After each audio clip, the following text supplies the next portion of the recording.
Bă, vă salut și bine v-am regăsit la un nou infovideo, adică nu știu dacă e un nou infovideo, dar bă, este un infovideo. Bă, vreau să vă zic că mi-am deschis un nou canal de YouTube. Bă, stați știți că nu vreau să mă mut după acest canal, doar că mi-am făcut un canal secundar de YouTube. Canalul găsiți în descrierea acestui videoclip, în descrierea canalului acestui canal de YouTube. Bă, deci ca și idee să înțelegeți, nu vreau să mă mut pe acest canal, îmi place foarte mult acest canal, doar că în caz că se întâmplă vreodată, Doamne ferește, ceva cu acest canal, îmi iau copyright strike, primesc bani, se blochează, nu știu, orice altceva, bă, să știți că mă puteți găsi pe canalul secundar, adică pana mea se întâmplă ceva cu canalul ăsta, am canalul celălalt, deci nu dispar definitiv după YouTube, știți, adică am un backup.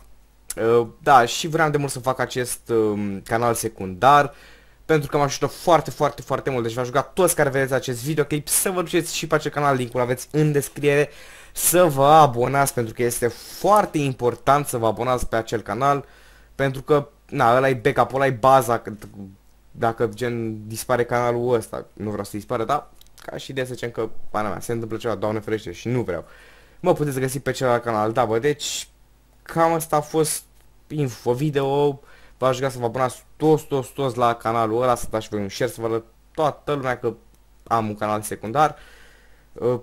Și pe ăla e singurul loc în care ne putem revedea în caz să se întâmplă ceva cu canalul ăsta.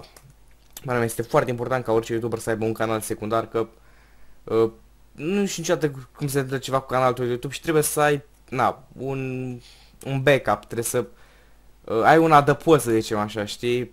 Na, pana mea, ok. Bă, deci ca și de vă rog să vă abonați și la canalul ăla, pentru că nu o să postez pe canalul ăla nimic. Pentru că ăla e un canal secundar, vă dați seama, da? Să vă abonați că în caz că întâmplă ceva cu canalul ăsta și nu mai pot să postez nici clipuri, nu mai pot să fac nici live-uri, nici nimic.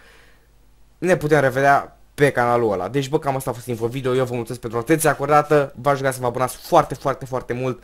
Vă rog foarte mult să vă abonați și la canalul din descriere și la canalul ăsta, dacă n-ați făcut încă. Noi ne vom revedea data viitoare cu noi jocuri sau cu noi live-uri sau cu noi videoclipuri data viitoare. Eu v-am salutat, vă mulțumesc pentru atenția acordată. Pa, pa!